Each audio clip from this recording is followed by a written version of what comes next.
하나님 말씀은 창세기 9장입니다. 창세기 9장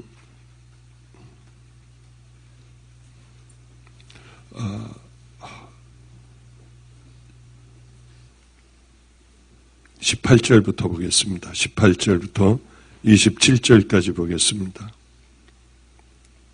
제가 봉독하겠습니다. 창세기 9장 18절입니다. 방주에서 나온 노아의 아들들은 셈과 함과 야벳이며 함은 가나안의 아비라. 노아의 이 세 아들로 쫓아 백성이 온 땅에 퍼지니라. 노아가 농업을 시작하여 포도나무를 심었더니 포도주를 마시고 취하여 그 장막 안에서 벌거벗은지라. 가나안의 아비 함이 그 아비의 하체를 보고 밖으로 나가서 두 형제에게 고하며 셈과 야벳이 옷을 취하여 자기들의 어깨에 메고 뒷걸음질 쳐 들어가서 아비의 하체를 덮었으며 그들이 얼굴을 돌이키고 그 아비의 하체를 보지 아니하였더라. 노아가 술이 깨어 그 작은 아들이 자기에게 행한 일을 알고 이에 가로되 가나안은 저주를 받아 그 형제의 종들이 종이 되기를 원하노라. 또 가로되 셈의 하나님 여호와를 찬송하리로다. 가나안은 셈의 종이 되고 하나님이 야벳을 창대케 하사 셈의 장막에 거하게 하시고 가나안은 그의 종이 되게 하시기를 원하노라 하였더라. 아멘, 아멘. 저에게는 할아버님 한 분이 계십니다. 그런데 어렸을 때의 그 아픈 기억들은 잘 없어지지 않더군요. 저희 아버님이 제가 초등학교 4학년 때 인천 송월동에 오셔서 목회를 하셨습니다. 그런데 그 목회, 거기에는 이북에서 피난 나온 분들이 대부분이었고 굉장히 가난한 그런 동네였고 무당들이 꽤 많이 사는 그런 동네였습니다. 그래서 우리는 그래도 먹고 살 수 있는 정도가 되었던 것이 어머니가 피아노를 가지고 있으셔서 그 피아노로 여러 아이들을 하루 종일 가르치셔서 우리는 그래도 먹고 사는 데는 지장이 없었고 누나들은 서울에서 공부를 하게 되었습니다.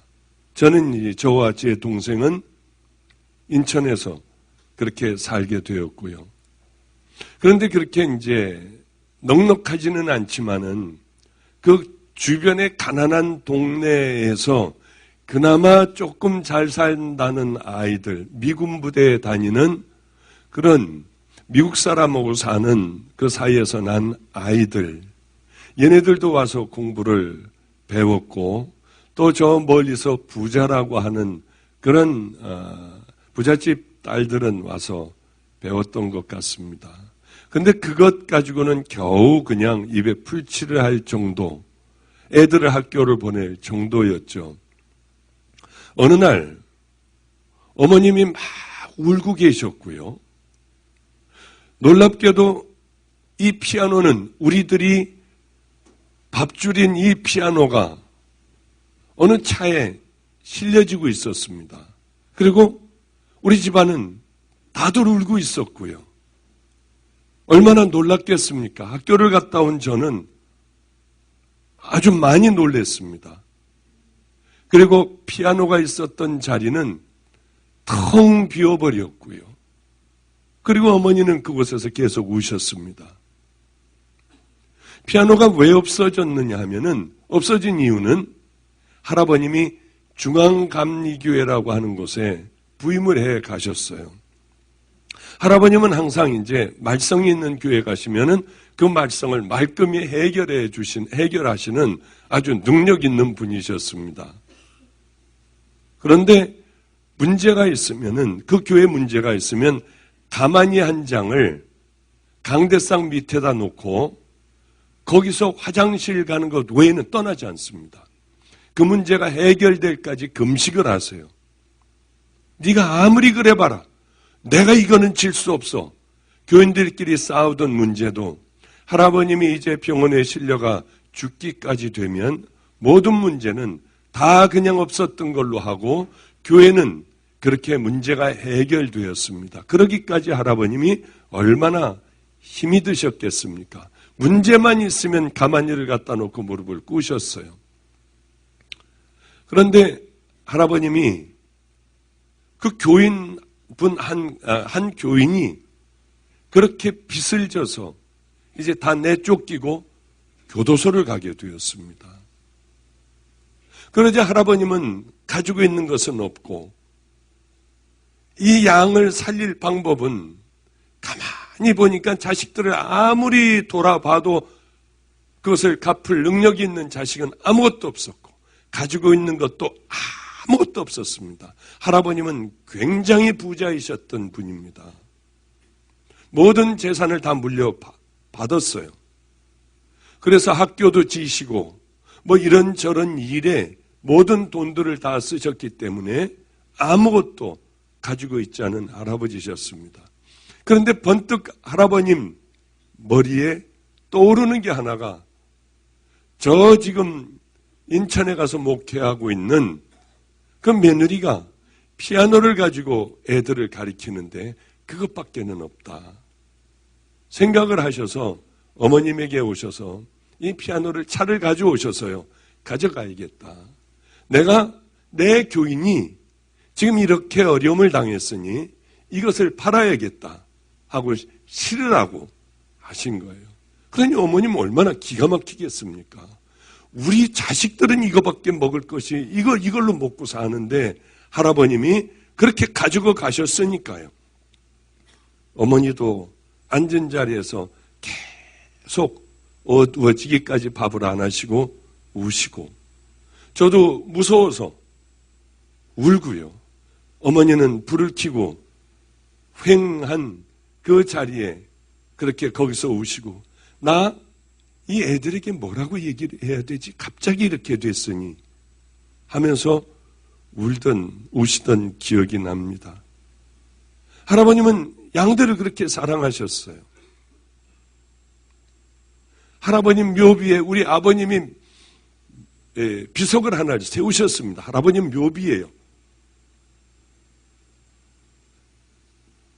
박용인 목사님은 세상에 아무도 사랑하지 않고 교인만 사랑하다 돌아가셨다. 정말입니다. 궁금하시면 한번 가보세요. 가족도 사랑 안 하시고 교인만 사랑하다가 돌아가셨다. 이렇게 황당하게 써놓으셔서 도대체 이거 왜 이렇게 써놓으셨어요? 남들이 보면 어떻게 하시려고요? 아, 그게 사실이야? 나는 사실대로 써놨어. 그 할아버지가 제가 이제 이 길을 걸어갈 때 얼마나 좋아하셨는지요. 그때 어릴 때서부터 할아버님이 어떻게 저럴 수가 있을까 하는 생각 가운데 있었고 제가 하나님을 만나기 전에 하나님이 없다고 생각하고 세상에 나가서 살 때 어떻게 저렇게 사셔? 자식들은 어떻게 하라고? 그러나 하나님을 만나 이 길을 걸어가니 나는 정말 세상에 두 분도 없는 그런 귀한 할아버지를 두고 있구나 하는 생각을 했습니다. 그런데 말입니다. 그렇게 자기를 쳐서 무소유로 살아가시던 할아버지가 깜짝 놀랄 만한 말씀을 하셨어요. 90이 넘은 할아버지가 이런 말씀을 하시는 거예요. 박 목사, 박 전도사, 내가 90이 넘었잖아. 예. 그런데도 이 안에 미움이 있어. 그런데도 이 안에 더 건강하고 싶은 욕심이 있어. 내가 세우는 교회에서 이런 문제가 있을 때 여기에서 분냄이 있어.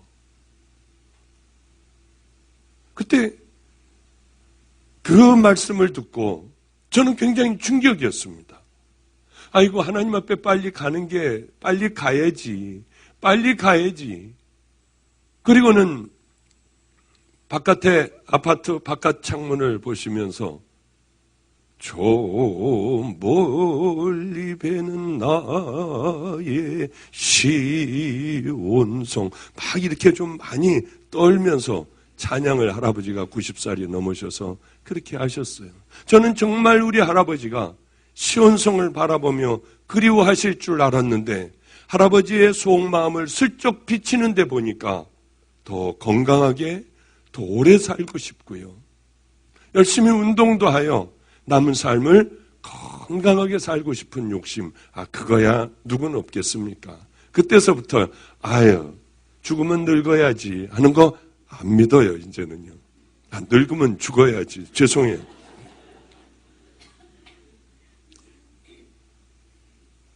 그런데 우리 할아버님이 이 안에 죄가 있다고 하세요.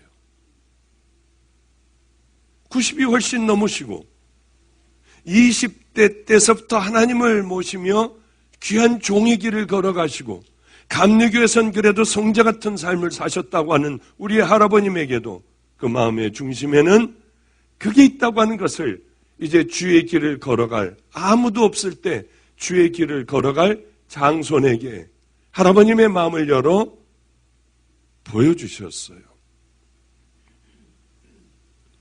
인간들은 이렇게 마음속 깊은 곳에는 죄라는 것이 있구나 하는 생각을 했습니다. 이 땅에서는 우리가 죄를 짓습니다. 남의 걸 뺐든지 하여튼 나쁜 짓을 하면은 교도소에 가죠. 교도소에 가서 자기가 형을 다 살고 나오면은 그 죄는 없어집니다. 그러나 우리 크리스찬들은 교도소에 가서 다 나왔다고 해서 죄가 없어지지 않더군요. 그 사람에게 다 갚고 상대방이 이제는 됐습니다. 이젠 충분해요. 그냥 다 죄송해요. 그래서 서로들 죄송하다고 모든 문제를 해결했다고 하여 우리가 죄 용서함 받은 게 아니라고 하는 거죠. 우리들의 죄 용서는 대가를 치렀다 하여 보상을 다 했다고 하여 우리들의 죄가 없어지는 게 아니에요. 우리들의 죄는 유일하게 예수님 앞에 우리가 회개하고 그 죄를 미워하고 내가 죄인인 걸 깨닫고 그분만이 내 죄를 씻을 수 있다고 하는 사실을 분명히 믿는 믿음 가운데 이제 그 죄에서 돌이킬 때 우리들의 죄는 비로소 그때야 없어진다고 하는 것이죠. 이게 정말 귀한 겁니다. 오늘은 그런 얘기를 좀 해보려고 합니다. 노아 시대에 하나님은 그 땅이 죄가 가득하기 때문에 하나님은 물로 젖먹이서부터 태어난 지 얼마 안 된 애에서부터요. 아무 죄가 없다고 생각하는 아이들서부터 짐승의 새끼까지 하나님은 다 물로 멸해버리셨습니다. 하나님의 진노가 한번 내리면은 그것은 막을 길이 없습니다. 하나님은 불로 멸했을 때에도 아무도 살아나질 못했습니다. 의인들 외에는요.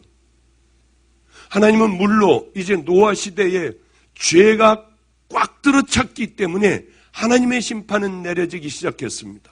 노아는 산에 올라가 방주를 하나님께서 지라 하셔 큰 방주를 지어가는데 어마어마한 방주가 완성되어 갈 때마다 사람들은 도시락을 싸가지고 자녀들과 함께 다 이 기가 막힌 모습을 봤습니다. 얘들아, 너희들이 이 땅에 살면 저런 미친 사람이 있다는 걸 잘 봐야 해. 산에다가 배를 짓는 저 노아 할아버지를 봐라. 미친 할아버지야. 너희들은 똑똑해야 돼. 그럴 때마다 하나님이 배를 산 위에 지라 하셨습니다. 이제 여기는 곧 물로 심판을 받을 겁니다. 사람들은 깔깔 웃었어요. 비가 도대체 얼마나 와야 저 산 꼭대기까지 찰까? 말도 안 되는 저 늙은이의 소리를 사람들은 다 듣질 않고 와서 그 기가 막힌 광경들을 소풍과 그것들을 보았습니다. 그러나 방주가 이제 다 완성되었고 비가 오기 시작을 했습니다. 왜 이렇게 며칠 동안 추적추적 비가 올까? 갑자기 비가 쏟아져 내려오기 시작을 했고, 그래도 곧 멈출 거야. 지붕 위로도 올라갔습니다. 탁자 위로도 올라가고요. 그러다 안 돼요. 이 사람들은 뭔가 심상치 않아 미리 낌새를 채고 이제 들판으로 걸어 나온 사람들은 들판을 가로질러 뛰기 시작을 했습니다. 물은 점점 빠르게 마치 쓰나미가 덮치듯이 빠르게 모든 마을들을 다 덮어버리기 시작을 했고, 살아남은 사람들은 방주로 가면 이제 된다. 노아의 방주로 가면 우린 살 수 있을 거야. 미친 듯이들 자녀들을 데리고 방주로 올라갔습니다. 그러나 방주는 하나님께서 빗장을 질러라. 여기는 누구도 들어오지 못한다. 하다못해 짐승들의 새끼들이 암수별로 다 들어갔지만은 사람은 이제 못 들어가는 거예요. 뒤늦게 깨닫고 방주에 손이 깨져라, 손이 다 부러져라, 뼈가 부러져라 두들겼지만 이미 방주는 문이 닫혀버렸습니다. 열릴 수가 없는 방주였습니다. 노아, 마음씨 착한 의인인 노아 할아버지도 마음이 얼마나 괴로웠겠습니까? 여기저기서 아우성을 치며 살려달라고 하는, 내 잘못을 용서해달라고 하는 두들김이 얼마나 요란했겠습니까? 나는 죽을 테니 내 새끼라도 좀 집어넣어달라고 하며 울부짖는 어미들이 왜 없었겠습니까? 그러나 하나님의 심판이 한번 내려지면 이미 그것은 끝나버립니다. 우리도 지금 노아가 방주를 짓는 그 시대, 거의 완성되어가는 그 시대를 살고 있다고 하면 정확할 겁니다. 하나님은 이 땅에 교회들과 교인들을 바라보며 하나님은 분노하고 진노하고 계십니다. 타락할 때까지 갈 때까지 간 소돔과 고모라, 노아 시대보다 더 악한 시대를 우린 살아가고 있다는 것을 우리 눈으로 보지 않습니까? 하나님의 징계는 금방 나타나지 않습니다. 삼풍백화점을 한번 보십시오. 철근들을 빼먹었습니다. 그리고는 아름답게, 정말 아름답게 지었습니다. 그리고는 그 위에 올려놓지 말아야 할 큰 대형 에어컨들을 설치하고 물탱크들을 설치했습니다. 보기에는 너무나도 아름답고 들어가면 시원하기가 짝이 없었습니다. 그러나 무게를 이기지 못하는 그 때는 반드시 옵니다. 제가 어느 큰 교회에, 감리교회에 가서 집회를 하게 됐습니다. 집회가 끝나자 어느 분이 저를 끌고 꼭 할 얘기가 있습니다, 목사님. 정말 목사님이 만난 하나님이십니까? 저는 할 얘기가 있습니다. 그 저를 끌고 얘기를 하기 시작을 했어요. 집회가 끝났을 때요. 그분은 이렇게 얘기했습니다. 목사님, 내 딸은 프랑스에서 패션 디자이너였습니다.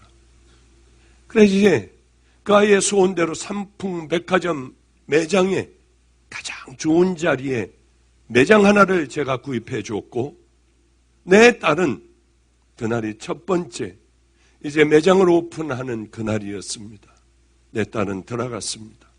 들어갔다 그날 무너졌습니다. 하나님은 과연 왜 내 딸을 데려가셨습니까? 하나님이 정말 살아계시다면 김일성은 왜 멀쩡히 살아있습니까?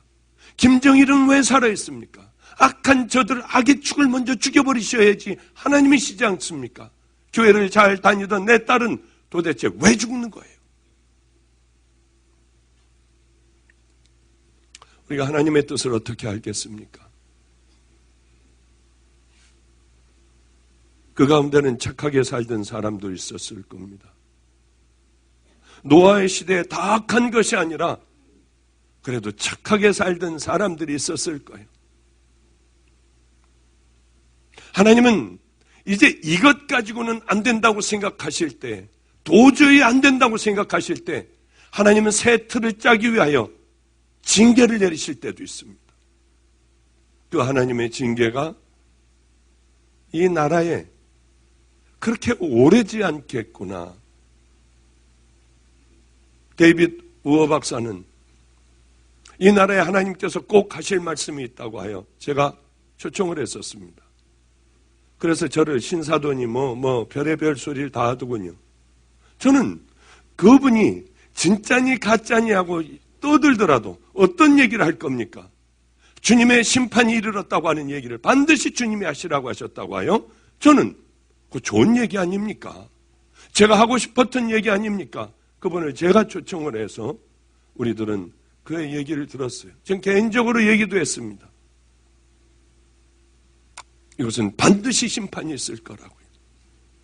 교회가 회복하지 않으면, 교회가 더러운 음란과 탐욕에서 벗어나지 않으면 하나님의 영광을 가로채는 세상의 것들이 다 들어온 그 교회에서 회개하지 않는다면 하나님은 엄중한 심판이 전쟁을 통하여 있을 것이라고 했어요.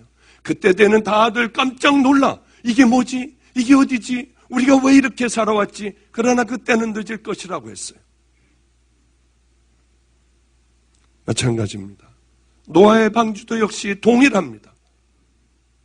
이미 하나님의 심판이 내려지기 시작하자 그때야 뼈가 부서지도록 방주의 문을 두드려도 이미 끝나버린 겁니다. 롯이 이제 하나님의 심판을 피하여 문을 나오자마자 유황불은 쏟아지기 시작했습니다. 롯의 이야기를 농담으로 들었던 그 사위들은 잘못됐구나 하고 뛰어나가려고 할 때 이미 모든 것들이 다 끝이 나버렸습니다. 저는 이 나라가 바르게 무릎 꿇지 않은 7천년으로 인하여 아직도 바르게 기도하고 있는 그 사람들로 인하여 우리 주님의 심판이 유월되길 소원합니다. 우린 그 기도를 해야 될 거예요. 언젠가는 뭐가 어떻게 됐을 때 여기가 어디지? 아니 이거 지금 이게 사실이야? 내가 지금 어디에 있는 거지? 하며 이제 하나님 앞에가 심판받아야 할 그 기가 막힌 일들을 생각할 겨를도 없이 우리가 눈을 떴을 때에 어쩌면 우리는 주님의 심판대 앞에가 우리가 믿음으로 십자가의 보혈로 구원받고 그 믿음의 길을 걸어갔냐 안 걸어갔느냐에 의하여 우리는 주님의 심판을 받고 영원히 결정된 그곳으로 각각 들어가게 될 것입니다. 이제 그 기가 막힌 홍수를 겪었던 방주의 가족들은 방주에서 나온 다음에 편안하게 비교적 살 수가 있었습니다. 몸소리치는 수도 없는 많은 시체들이 떠다니고 까마귀들이 그것을 먹는 그것을 본 그들은 그 후에 시간이 흐르며 평정을 찾게 되었죠. 홍수를 겪은 이 사람들은 얼마나 경건하게 살았고 얼마나 남은 삶을 하나님 앞에 바르게 살아갔겠습니까? 하나님을 경외하면서 그렇게 하루하루를 하나님 앞에 예배를 드리며 이 가족들은 살았을 겁니다. 열심히 일도 했고요. 제법 이제 사람들이 자녀들이 생기기 시작을 했어요. 그러나 문제는 우리들은 그 아픈 매맞았던 그 기억을 또 잊어버린다는 데 있습니다. 세월호도 이제 그 시간이 지나면 그런 일이 언제 있었을까? 잊어버릴 거예요. 성수대교가 그 하중을 못 이겨 무너지는 그날이 있었습니다. 우린 그것도 또 희미하게 잊혀져 가요. 하나님은 우리에게 수도 없는 많은 일들을 통하여 우리에게 하나님의 심판이 이제 곧 가까웠고 우리도 동일한 그런 일들을 당해야 한다고 하는 것을 주님께서는 우리에게 보여주셨습니다. 그러나 곧 잊어버려요. 곧 잊어버려요. 방주에서 나온 노아의 아들들은 셈과 함과 야벳이며 함은 가나안의 아비라. 노아의 이 세 아들로 쫓아 백성이 온 땅에 퍼지니라. 왜 여기에 가나안의 아비 함에 대하여 자세하게 얘기를 한번 이렇게 가나안의 아비라고 하고 더 써놨을까요? 그건 이런 겁니다. 이제 편안하게 되니 포도나무들을 심었습니다. 포도나무를 심어 포도주를 만들었기도 하고요. 얼마나 아름다운 모습입니까? 노아가 농업을 시작하여 포도나무를 심었더니 이제 먹고 살 만큼 된 거예요. 그래서 포도나무를 심게 되었습니다. 홍수의 삶은 이제 지나갔어요. 지긋지긋하고 공포의 그 무서운 일들은 지나갔습니다. 산에다 배를 만드느라고 얼마나 많은 세월들을 거기서 보냈고 모욕을 당했고 미친 늙은이 취급을 당했겠습니까? 그것도 다 지나갔어요. 그리고 하나님께서는 내가 너희들을 이제 이 무서운 물로 심판하지 않을 거야. 무지개로 약속도 해주셨어요. 그런데 21절을 보면 포도주를 마시고 취하여 그 장막 안에서 벌거벗은지라. 포도주를 마시고 대취하여 장막에서 그 전에 어떤 일을 벌였는지 알 수 없습니다. 취했으니까요. 마지막에는 옷을 다 벗고 벌렁 대취해서 잠을 자고 있었습니다. 이것은 의인이었던 그 집안에는 굉장히 큰 사건이었습니다. 포도주 한 잔쯤이야. 이제는 모든 게 다 지나가고 평탄해졌으니 그저 포도주 한 잔쯤이야. 그러나 한 잔이 두 잔이 되고 의인이었어도 당대의 하나님의 사람이었더라. 그랬던 노아도 그저 한두 잔 마시다 보니 이제는 컨트롤할 수가 없었습니다. 대취하게 되었습니다. 그것이 나를 그렇게 취하게 하고 나를 평생에 가장 부끄럽게 할 줄은 몰랐습니다. 노아는 어떤 사람입니까? 모든 인류가 다 망할 때 노아는 그 가족들은 구원받았어요. 바로 이러한 대단한 하나님의 사람입니다. 600세가 되도록 노아는 정결하고 깨끗하게 살았습니다. 의인이라고 했습니다. 술을 먹고 옷을 좀 벗었다고 해서 무슨 그게 큰 대단한 일이겠습니까? 그러나 노아는 의인이었기에 성경은 그 사실을 기록하고 있습니다. 더 자세히는 기록 안 했지만 그러나 그것은 수치였어요. 의인이었습니다. 당대의 의인이었고 당대 하나님의 사람이었기 때문에 그들만 살아났습니다. 하나님의 심판이 곧 또 잊혀졌어요. 그걸 보고 가나안의 아비 함은 들어가 봤더니 그렇게 아버지가 떠들고 술 취해서 소리를 지르다가 조용히 들어가 봤더니 다 벗고 자고 있는 거예요. 가나안의 아비 함은 나와서 셈과 야벳에게 글쎄 아버지가 벗고 있어. 들어가 봐. 이게 말이나 돼? 한 번도 아버지의 그런 모습을 본 적이 없습니다. 아버지는 하나님 앞에 진실했고 삶이 하나님 앞에서 사는 경건한 의인이었습니다. 그걸 보고 나와 깜짝 놀라 형들에게 얘기를 했습니다. 형들은 그 얘기를 듣고 뒤로 옷을 가지고 들어가 아버지를 덮어드렸어요. 오늘 말씀이 그 말씀이죠. 노아는 누구보다도 죄가 얼마나 무서운 것을 알고 있었어요. 심판이 얼마나 무서운지 소름 끼치도록 하나님의 심판은 두렵고 무섭다고 하는 것을 알았습니다. 그런데 거기서 살아난 사람이에요.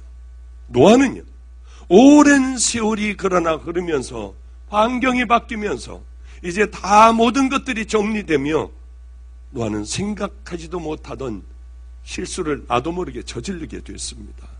우리가 은혜를 입고요, 아무리 거룩한 사람처럼 살아간다 해도, 존경받고 성자같이 살아간다 해도 우리들은 그렇게 얼마든지 인생을 살며 하나님에게 버림받을 실패의 인생이 얼마든지 될 수 있습니다. 노아도 이랬는데 우리 같은 사람이야. 다윗도 그랬는데요. 우리 같은 사람들이야 오죽 조금만 잘못하면은 나락으로 떨어질 수 있는 별 볼 일 없는 인생 아니겠습니까? 기록된 바 의인은 없나니 하나도 없으며 깨닫는 자도 없고 하나님을 찾을 자도 없고 다 치우쳐 한 가지로 무익하게 되고 선을 행하는 자는 없나니 하나도 없도다. 거룩하게 살아온 사람들, 존경받던 사람들, 저렇게 하나님께서 엄청나게 크게 쓰던 바로 그 사람들이 이 땅에 가장 부끄러운 사람들로 전락되는 것을 우리는 너무나도 많이 봤습니다. 쉽게 무너지는 것을 너무 많이 봤어요. 그래서 많은 사람들이 오히려 교회에 들어와 상처를 받고 떠나는 사람들이 우리 주변에 얼마나 많아요. 제가 이런 보고를 들었습니다. 우리 교회는 많은 사람들이 들어와요. 벌써 한 100명 가까이가 1월서부터 우리 지금까지 그렇게 들어왔다고 하대요. 새신자가. 정착률이 굉장히 좋대요. 그런데 문제는 3년, 2, 3년 된 사람들이 나간대요. 그 나가는 이유가 뭐냐 했더니 교회에 와서 실망을 하는 거예요. 그래, 방죽교회 가면은 야, 여기는 사랑이 엄청나게 많을 거야. 여기는 가면 내가 위로받을 거야. 가면은 막 노숙자들을 섬기고 버려진 사람들을 막 섬기고 그런 교회일 거야. 이 꿈을 가지고 왔는데 보니까 주위 사람들에게 시험을 당해요. 속회에 가가지고 시험을 당해요. 누가 뭐 이랬다고 해서 어려움을 당해요. 여기도 별 수 없구나 하고 떠납니다. 그런데 그렇게 떠나 좋은 교회를 찾으려고 하면 없어요. 이 세상에는. 아니, 수도 없는 많은 날들을 우린 믿음의 자녀들이 되고 정말 흉과 허물이 많은 사람들을 우리가 뒤로 가서 덮어주고 우리가 진짜로 섬기며 그래야 할 텐데 어쩌면 내가 쫓아내는 주체가 되었을까? 여러분, 그것은 하나님 앞에 반드시 심판받을 일이에요. 실족하게 하고 떠나게 하는 죄들이 얼마나 중하고 무서운 줄 압니까? 그건 우리가 주님 앞에 가보면 비로소 알게 될 거예요. 나로 인하여 실족하고 떠나는 사람이 있다면 여러분, 크게 회개하지 않으면, 그리고 가서 그것을 다 풀지 않으면 여러분, 그 죄는 여러분의 정수리에 그대로 남아있을 거예요. 무서운 일이에요. 한 사람을 전도하기도 힘든데 우리는 내쫓는다고 해보죠. 마음을 상하게 한다고 해보죠. 여러분들의 그 이름은 우리 주님께서 기억하시는 이름이 될 거예요. 차라리 그러려면 너 연자맷돌을 목에 걸고 바다에 빠져 죽어버려. 너희들 주님이 얼마나 속상했으면 거기까지 얘기했겠습니까? 오늘 본문의 주제는 그겁니다. 남의 허물을 드러내고요, 그 자들은 종이 되어버리라. 너는 우리 셈과 야벳의 종이 되어버려라. 아버지가 이런 저주를 하게 돼요. 물론 우리는 그렇게 존경스러운 사람들이 넘어지는 걸 우리는 얼마나 많이 봤습니까? 절대 금물인 게 있어요. 나는 훌륭한 사람이야. 아니에요. 난 용서받은 죄인이라고 생각하면 돼요. 내 안에도 음란과 거짓과 타락과 모든 악한 것들이 내 안에 있기에 나는 날마다 그것과 싸우며 십자가에 못 박지 않으면 나도 언젠가는 그렇게 분명히 되어버릴 겁니다. 이게 인간의 본질이에요. 존경하고 살아가던 아버지가 어느 날 여자가 있대요. 내 사랑하는 아내가 언젠가는 딴 남자가 있을 줄은 상상하지도 못했다고 통곡을 하는 사람들이 있어요. 사랑하는 내 멘토, 내가 존경하는 스승이 그렇게 뒤에서 타락하고 그렇게 욕망의 길을 걷고 있는지는 모른 거예요. 주님은 이렇게 얘기하세요. 여인을 보고 음욕을 품는 자마다 이미 간음을 했다. 너희 마음에 미움이 있고 살인이 있다면 너희들은 이미 살인을 해버린 거야. 하나님의 기준은 그렇습니다. 왜냐하면 그것은 언젠가는 뛰어나와 그렇게 할 수 있으니까요. 살인하지 않았지만 분노가 있으면 그것도 살인이에요. 주님이 보시기에 이게 인간 내면의 모습이고 하나님이 우리를 판단하시는 기준입니다. 어느 날 나도 모르게 이것들이 튀쳐나와 버려요. 실수할 기회가 많았지만 우리를 그래도 여기까지 오게 한 것은 내가 잘나고 내가 이긴 것이 아니라 전적인 하나님의 은혜 아니겠습니까?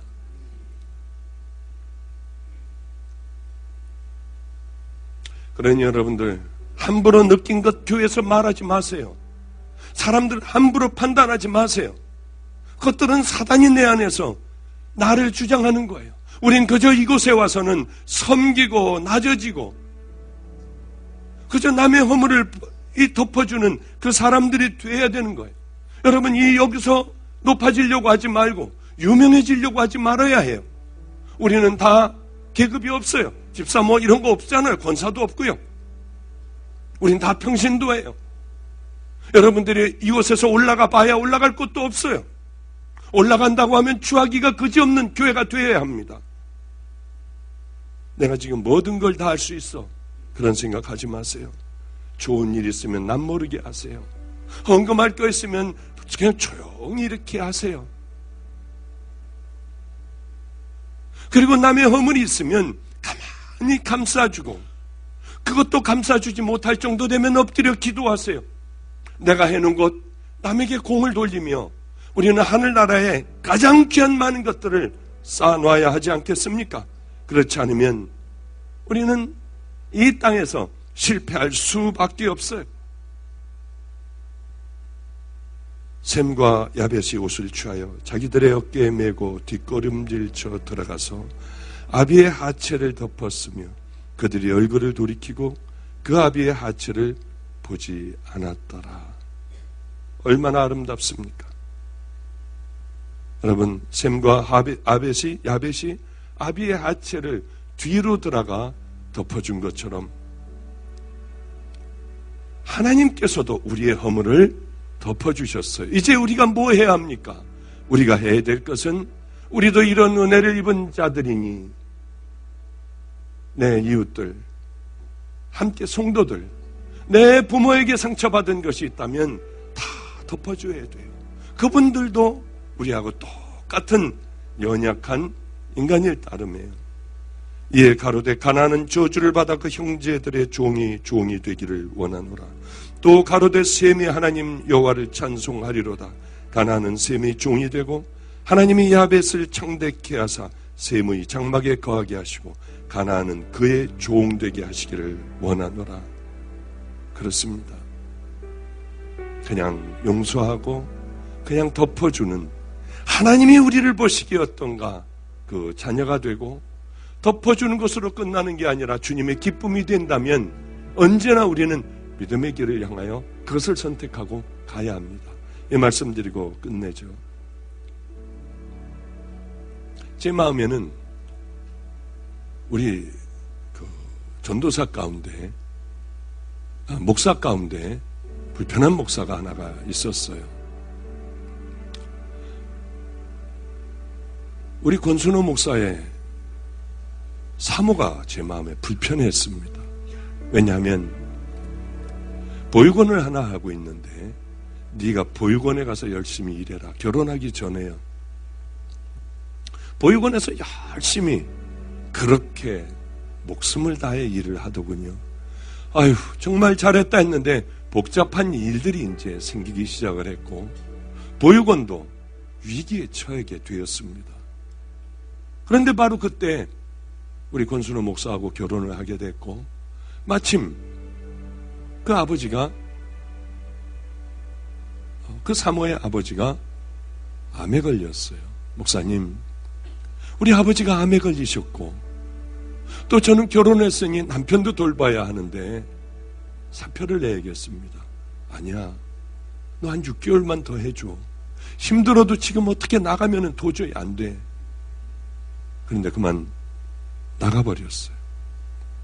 마음에 얼마나 제가 고가운 마음이 드는지요. 좀 봐주면 안 되나. 힘들어도 왔다 갔다 하면서 지쳐도 6개월만 좀 봐주지. 아니, 안 되면 3개월이라도.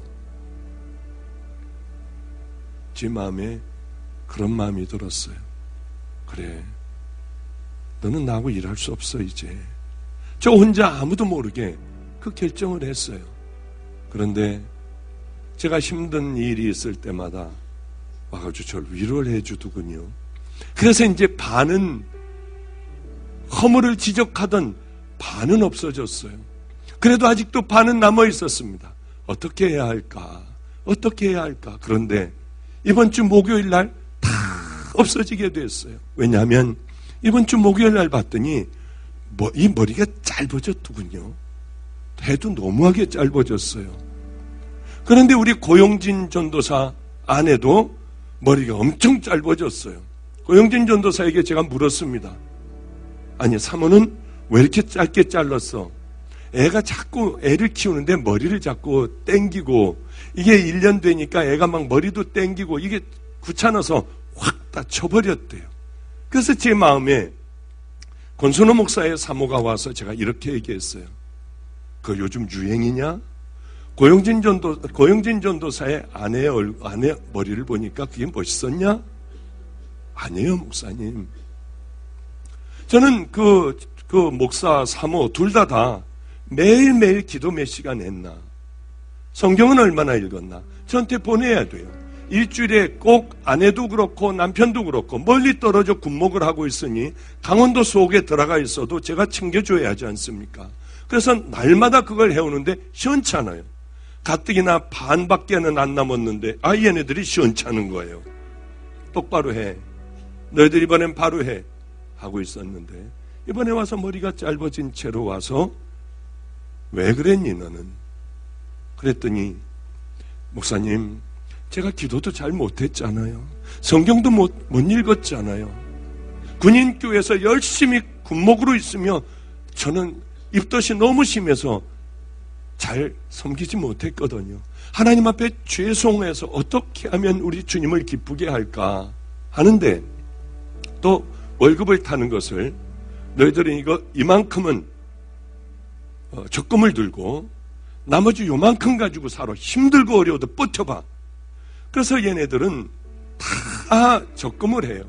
헌금하고 11조하고 요거 빼고 겨우 먹고 살 만큼만 제가 놔두게 하고 나머지는 다 저금을 하게 했거든요.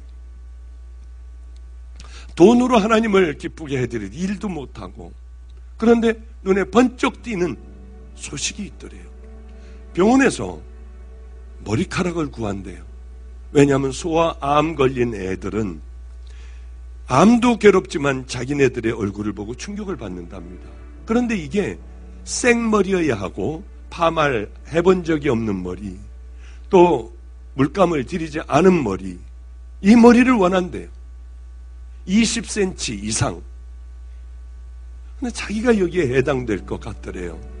그래서 가봤더니 20cm를 자르면은 단발이 아름다울 텐데 그냥 조금 모자라도 20cm 조금 안 되게 15cm로 자릅시다. 그러더래요. 그래서 얼른 남편에게 가서 의논을 했답니다. 어떻게 하지? 20cm가 필요하다는데. 괜찮아. 확 잘라버려. 내가 이뻐해 주면 되잖아. 그래서 가서 20cm를 다 잘라서 사내놈 같이 하고 왔어요. 그런데도 제 눈에는 이쁘더군요. 그래서 목사님, 소아암 환자를 위해서 머리를 주고 왔어요. 하는데 왜 그렇게 가슴이 벅차고요? 왜 그렇게 기분이 좋은지요? 마치 옛날 이야기를 듣는 것 같았어요. 시계줄이 없었던 남편. 이 남편의 크리스마스 선물로 시계줄을 사줘야지 하고 가서 머리를 빡빡 깎아버리고 남편의 시계줄을 샀어요. 남편은 시계를 팔고 아내의 아름다운 머리띠를 사주기 위하여 시계를 팔아버렸어요. 크리스마스 날 서로 선물을 교환하는데 시계 없는 시계줄을 받았고요. 머리카락 하나도 없는 머리띠를, 리본을 받았어요. 바로 그 얘기가 생각나더군요. 그 얘기가 사람을 감동시키는데 우리 주님 얼마나 기뻐하셨을까? 너희들 그 생각 버리지 말고 늘 살아. 알았니? 예. 얼마나 기분이 좋은지. 여기 있던 나머지 반은 싹 다 날아가 버렸습니다. 그래, 갈 데 없으면 와. 우리 같이 일하는 거야. 왜? 이 마음을 가지고 있으면 하나님은 분명히 그들을 끌어 가장 귀한 길로 인도해 주실 테니까요. 우리 남의 허물을 드러내지 맙시다. 남의 허물을 드러내는 것이 아니라 그 비난을 내가 받는 귀한 크리스찬들. 내 머리가 흉해진다 하여 이 뒤를 아예 깎아버린다 해도 우리 주님이 기뻐할 일이면 박박 깎을 수 있는, 그리고 우리는 그 믿음으로 살아가는 귀한 자녀들 되시기를 주님의 이름으로 축복합니다. 기도하겠습니다. 하나님의 은혜 감사합니다. 왜 이렇게 오랜 길들을 이렇게 걸어왔는지요. 하나님, 그렇게 우리도 할 수 있었는데요. 이제 성령님 강하게 함께하여 주시사 그 길을 순종하며 걸어갈 수 있게 하여 주시고, 남의 허물을 들추는 것이 아니라 많은 사람들에게 빛과 소금이 삶이 되는 감격의 삶이 되게 하옵소서. 예수님 이름으로 기도드렸습니다.